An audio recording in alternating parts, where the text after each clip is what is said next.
Panama की company के leak दस्तावेजों से खुलासा, देश के 500 लोगों ने विदेशों में कंपनियां खोली।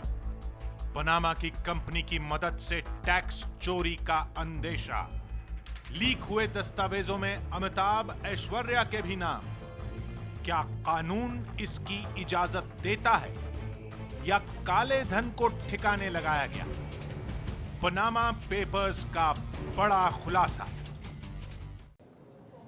नमस्ते, मैं हूं किशोर अजवाणी और आप देख रहे हैं आज की तारीख। और शुरुआत हम कर रहे हैं एक बहुत बड़े खुलासे से। मध्य अमेरिकी देश पनामा की एक कंपनी के लीक हुए दस्तावेजों ने कई देशों की नींद उड़ा दी है। इन दस्तावेजों से पता चला है कि 500 भारतीयों समेत कई देशों के राष्ट्र प्रमुख, पूर्व राष्ट्र प्रमुख ने कैसे उन देशों में कंपनियां खोली जहां टैक्स को लेकर कोई पूछताछ नहीं होती।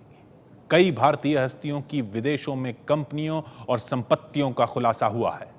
नाम सुनकर चौंक जाएंगे आप। सवाल यह उठ रहा है कि क्या काले धन को ठिकाने लगाने के लिए विदेशों में कंपनियां खोली गईं? इस खुलासे ने सरकार के भी होश उड़ा दिए हैं। पूरे मामले की निगरानी के लिए कमेटी बना दी गई है।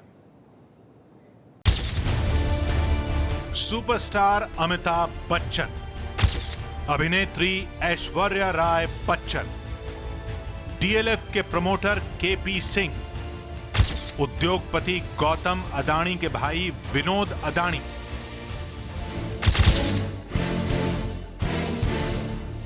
आखिर क्या समानता है देश की इन 4 बड़ी हस्तियों में? ये चारों अचानक से देश विदेश के मीडिया की सुर्खियों में क्यों आ गए हैं? ये वो नाम हैं जो उस सीक्रेट लिस्ट में शामिल हैं जिसके खुलासे ने दुनिया भर में हड़कंप मचा दिया है। अखबार इंडियन एक्सप्रेस में छपी रिपोर्ट के मुताबिक इन सभी के नाम उन करीब 500 भारतीय लोगों की लिस्ट में शामिल हैं जिन्होंने मध्य अमेरिकी देश पनामा की एक कंपनी के जरिए ऐसे देशों में कंपनियां खोली जहां टैक्स को लेकर पूछताछ नहीं होती। ये खुलासा इतना बड़ा है कि देश के वित्त मंत्री अरुण जेटली ने फौरन ही बयान जारी करके कहा है कि सरकार इस पूरे खुलासे पर नजर रख रही है। माननीय प्रधानमंत्री जी ने स्वयं इसका आग्रह किया है कि इस पे पूर्ण रूप से सरकार कार्रवाई करे और जो इसमें से अवैध माने जाएंगे उसके खिलाफ कानून के तहत जो भी कार्रवाई हो सकती है अलग अलग विभाग उस संबंध में करने वाले हैं। अमिताभ, उनकी बहू ऐश्वर्या, केपी सिंह, विनोद अदानी, इनके नाम इस लिस्ट में क्यों और कैसे आए, इसकी पूरी कहानी देखने से पहले आप जान लीजिए कि लीक हुए दस्तावेज क्या हैं और कैसे दुनिया के सामने आए। सारा हंगामा मचा है पनामा की कंपनी मोसैक फोंसेका की गोपनीय जानकारी लीक हो जाने से।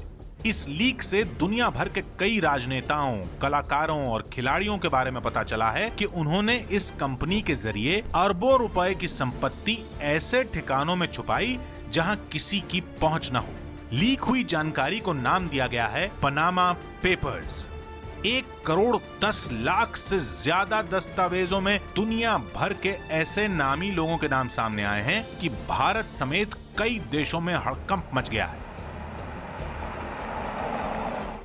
मोसैक फोंसेका नाम की पनामा की इस कंपनी की ये गोपनीय जानकारी खोजी पत्रकारों की अंतर्राष्ट्रीय संस्था international consortium of investigative journalist तक पहुंच गई।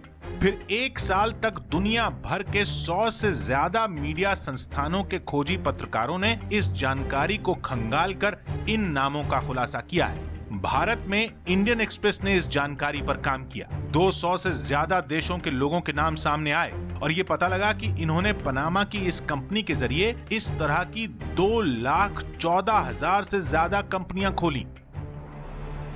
इंडियन एक्सप्रेस अखबार की खोजबीन में पता चला कि कई भारतीयों ने उस वक्त विदेशों में ऐसी कंपनियां खरीदी या बनाई जब भारतीय कानून इसकी इजाजत नहीं देता था। अखबार की रिपोर्ट में कहा गया है कि इनमें से कई भारतीयों ने आरबीआई के 2004 से लागू विदेश में हुई कमाई के उदार नियमों से पहले से ही ऐसी कंपनियां बनानी और खरीदनी शुरू कर दी थीं, जो भारतीय कानून का उल्लंघन माना जा सकता है।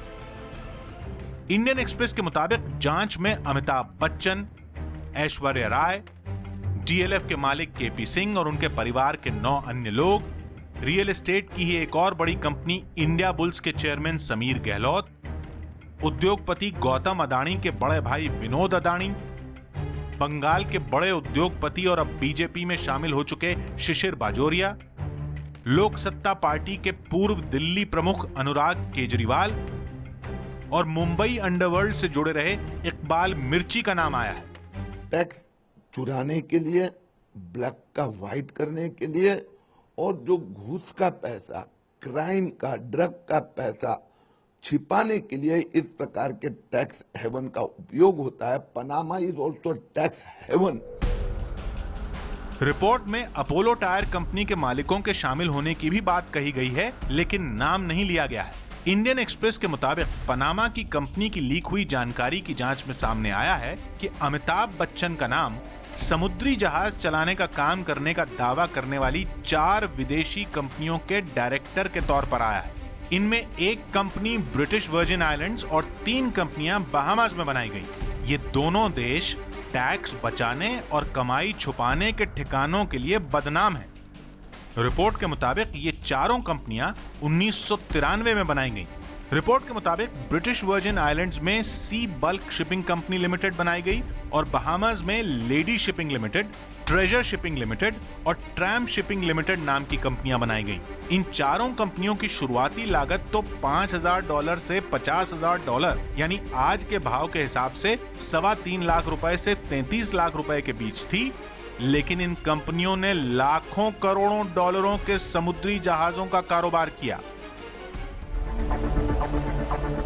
इंडियन एक्सप्रेस के मुताबिक एक और दस्तावेज से यह जाहिर होता है कि ऐश्वर्या राय और उनके परिवार के लोग भी कम से कम 3 साल तक ब्रिटिश वर्जिन आइलैंड्स की एक कंपनी का हिस्सा रह चुके हैं। ऐश्वर्या, उनके पिता कृष्ण राय, उनकी मां वृंदा राय और ऐश्वर्या के भाई आदित्य राय 2005 में एमिक पार्टनर्स नाम की एक कंपनी में डायरेक्टर बनाए गए थे। कंपनी की शुरुआती लागत रकम $50,000 यानी आज के भाव के हिसाब से लगभग 33 लाख रुपए थी। रिपोर्ट में यह भी लिखा है कि ऐश्वर्या राय नाम की एक शेयर धारक ने गोपनीयता बनाए रखने के लिए अपना नाम कागजों में सिर्फ ए राय लिखने की भी सिफारिश की थी। ये कंपनी 2008 में बंद कर दी गई। अखबार के मुताबिक इनमें से कई लोगों ने दलील दी है कि विदेशी कंपनियां खरीदना विदेश में कंपनी बनाने से अलग है। कई लोगों ने विदेश में हुई कमाई को पहले से विदेश में खरीदी हुई कंपनियों में निवेश करने के लिए इस्तेमाल किया। कई लोगों ने विदेश में हुई कमाई पर टैक्स बचाने के मकसद से इन कंपनियों के खातों में पैसा जमा किया। और अखबार के ही मुताबिक कई भारतीयों ने विदेश में हुई अवैध कमाई को इन कंपनियों के जरिए ठिकाने लगाया। इस बड़े खुलासे पर देश में राजनीतिक माहौल भी गर्मा गया है। प्रधानमंत्री नरेंद्र मोदी जी की विश्वसनीयता कसौटी पर है, क्योंकि इन 500 नामों में अनेकों नाम ऐसे हैं जो प्रधानमंत्री जी के औद्योगिक मित्र मंडली भी है, प्रधानमंत्री जी के साथ ट्रैवल कंपेनियंस भी हैं और प्रधानमंत्री जी के ब्रांड एम्बेसडर्स भी हैं। क्या प्रधानमंत्री इन 500 नामों पर और जो 1600 नाम इससे पहले आए हैं काला धन खाता धारकों के, किस प्रकार से सीमित समय में कार्रवाई करेंगे, ये उनकी विश्वसनीयता को देश में दर्शाएगा। इन नामों में लोक सत्ता पार्टी के दिल्ली के प्रमुख अनुराग केजरीवाल का भी नाम है। हालांकि अभी तस्वीरों में लोक सत्ता पार्टी के राष्ट्रीय प्रमुख की तस्वीर हमने देखी जयप्रकाश जी की, लेकिन उनका नाम नहीं है, तो उसके लिए हम खेद जताना चाहेंगे उस तस्वीर के लिए। लेकिन नाम जो है वो अनुराग केजरीवाल का है। वो पूर्व प्रमुख हैं, दिल्ली के पूर्व प्रमुख लोक सत्ता पार्टी के। अमिताभ बच्चन और ऐश्वर्या के बारे में क्या पड़ताल हुई पनामा पेपर्स में, वो आपने देखा। अब आपको दिखाने जा रहे हैं देश के बड़े बिजनेसमैन और उनके परिवारों के बारे में जांच में क्या पता लगा। पनामा पेपर्स में इंडिया बुल्स कंपनी के समीर गहलोत का नाम भी है। इंडियन एक्सप्रेस की रिपोर्ट के मुताबिक इंडिया बुल्स के समीर गहलोत ने बहामास, यूके, दिल्ली और करनाल की अपनी परिवार की कंपनियों के जरिए लंदन में 3 प्रॉपर्टी खरीदी। लीक हुई जानकारी के मुताबिक डीएलएफ के मालिक केपी सिंह ने अपनी पत्नी के साथ ब्रिटिश वर्जिन आइलैंड्स में वाइल्डर लिमिटेड नाम की कंपनी खरीदी। इसके अलावा उनके बेटे राजीव सिंह और बेटी पिया सिंह ने 2012 में एक कंपनी और बनाई जिनमें उनके कई रिश्तेदार डायरेक्टर हैं। इन तीनों कंपनियों में $1 करोड़ यानी लगभग 66 करोड़ रुपए के शेयर हैं। पनामा पेपर्स में देश के नामी वकील और 1999 से 2002 के बीच देश के सॉलिसिटर जनरल रह चुके हरीश साल्वे का भी नाम है। रिपोर्ट के मुताबिक हरीश साल्वे और उनके परिवार के लोगों ने ब्रिटिश वर्जिन आइलैंड्स में 3 कंपनियां रजिस्टर करवाईं। हरीश साल्वे ने अपनी सफाई में इंडियन एक्सप्रेस को बताया कि उन्होंने किसी कानून का उल्लंघन नहीं किया और नियमों के तहत ये कंपनियां खोली। इंडियन एक्सप्रेस के मुताबिक अमिताभ बच्चन की तरफ से उनके किसी भी ईमेल या फोन का जवाब नहीं दिया गया। अखबार के मुताबिक ऐश्वर्या राय की मीडिया एडवाइजर ने इस पूरी जानकारी को गलत और झूठा बताते हुए खोजी पत्रकारों की अंतर्राष्ट्रीय संस्था पर ही सवाल उठा दिए। डीएलएफ के केपी सिंह ने सफाई दी कि उन्होंने और उनके परिवार ने रिजर्व बैंक के नियमों के तहत ही इन कंपनियों में पैसा लगाया, जबकि वकील हरीश साल्वे ने कहा कि उन्होंने ब्रिटेन में टैक्स देनदारी से बचने के लिए ब्रिटिश वर्जिन आइलैंड्स में कंपनियां खोली और कानून उन्हें इसकी इजाजत देता है।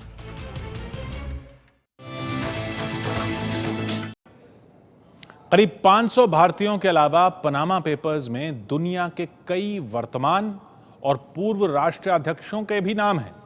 इनमें रूस के राष्ट्रपति व्लादिमीर पुतिन से लेकर पाकिस्तान के प्रधानमंत्री नवाज शरीफ तक शामिल हैं। आपको दिखाते हैं कि दुनिया भर के वो कौन कौन से नेता हैं जिन पर टैक्स बचाने के लिए अपनी संपत्ति को छिपाने का अंदेशा जताया गया है। रूस के राष्ट्रपति व्लादिमीर पुतिन, ब्रिटेन के प्रधानमंत्री डेविड कैमरन, पाकिस्तान के प्रधानमंत्री नवाज शरीफ, ये वो नाम हैं जिनके कंधों पर अपना अपना देश चलाने की जिम्मेदारी है। लेकिन पनामा पेपर्स के नाम से जो बड़ा खुलासा हुआ है, उसके मुताबिक अलग अलग देशों के ये नेता अपने करीबियों और रिश्तेदारों के जरिए अपनी संपत्ति और पैसे को छिपाने और टैक्स बचाने की कोशिश में लगे थे। इस सनसनीखेज जानकारी में सबसे बड़ा नाम है रूस के राष्ट्रपति व्लादिमीर पुतिन का। रिपोर्ट के मुताबिक पुतिन और उनके करीबियों ने ऐसी कंपनियों के जरिए $200 करोड़ यानी 13,000 करोड़ रुपए से ज्यादा इधर से उधर किए। पुतिन को लेकर लेकिन इतने बड़े खुलासे पर रूसी मीडिया में सन्नाटा छाया रहा। वहीं रूसी राष्ट्रपति के दफ्तर की तरफ से जारी प्रतिक्रिया में कहा गया कि इसमें कुछ भी ठोस नहीं है। पाकिस्तान के प्रधानमंत्री नवाज शरीफ की बेटी समेत उनके रिश्तेदारों का नाम भी इस लिस्ट में है। इंडियन एक्सप्रेस के मुताबिक नवाज के बेटों हुसैन और हसन नवाज शरीफ और बेटी मरियम सफदर ने ब्रिटिश वर्जिन आइलैंड्स में 4 कंपनियां खोली, जिनके नाम पर उन्होंने लंदन के पॉश इलाके हाइड पार्क में 6 महंगी प्रॉपर्टी खरीदी। नवाज शरीफ के अलावा पाकिस्तान की पूर्व प्रधानमंत्री बेनजीर भुट्टो पर उनके करीबी अब्दुल रहमान मलिक और भतीजे हसन अली जाफरी के जरिए 2001 में ब्रिटिश वर्जिन आइलैंड्स में एक कंपनी खोलने का आरोप है। पनामा की कंपनी मोसैक फोंसेका के लीक हुए दस्तावेजों में इस तरह के कई पूर्व और वर्तमान राष्ट्राध्यक्षों के नाम हैं। इनमें मिस्र के पूर्व राष्ट्रपति होस्नी मुबारक, सीरिया के राष्ट्रपति बशर अल असद, लीबिया के पूर्व नेता मुअम्मर गद्दाफी, यूक्रेन के राष्ट्रपति पेट्रो पोरोशेंको, सऊदी अरब के किंग सलमान बिन अब्दुल अजीज, दक्षिण अफ्रीका के राष्ट्रपति जेकब जुमा और मलेशिया के प्रधानमंत्री नजीब रजाक के नाम शामिल हैं। पनामा पेपर्स में दुनिया के नामी फुटबॉल खिलाड़ी अर्जेंटीना के लायनल मेसी का भी नाम है और फ्रांस के फुटबॉल लेजेंड कहे जाने वाले मिशेल प्लातिनी का नाम भी। लीक हुए दस्तावेजों में 50 से ज्यादा देशों के लगभग 140 नेताओं के नाम हैं, जिन्होंने अपनी संपत्ति छिपाने के लिए पनामा की कंपनी मोसैक फोंसेका की मदद ली है। पनामा सरकार का कहना है कि कोई कानूनी कदम उठाए जाने की स्थिति में वो अपनी तरफ से हर तरह की मदद करेगी। हम बात कर रहे हैं पनामा पेपर्स की, जिनमें अमिताभ बच्चन, ऐश्वर्या राय से लेकर केपी सिंह और कई बड़ी नामी हस्तियों के नाम आए हैं कि उन्होंने विदेशों में कंपनियां खोली और अंदेशा यह है कि उन्होंने अपना टैक्स बचाने के लिए या कमाई छुपाने के लिए कंपनियां खोली। किस कंपनी के जरिए खोली? कानूनी सलाह देने वाली पनामा की एक कंपनी मोसैक फोंसेका के लीक हुए दस्तावेजों ने दुनिया भर के कई बड़े नेताओं और हस्तियों की वो असलियत सामने रख दी है जिसे वो दुनिया से शायद छिपाना चाहते थे। कंपनी के लीक दस्तावेजों से यह खुलासा हुआ है कि ये लोग किस तरह से अपनी संपत्ति और पैसे को छिपाने की कोशिश कर रहे थे, लेकिन कंपनी की सफाई है कि उस पर अब तक किसी तरह की गड़बड़ी का आरोप नहीं लगा है। आइए आपको बताते हैं ये कंपनी क्या है, कैसे काम करती है।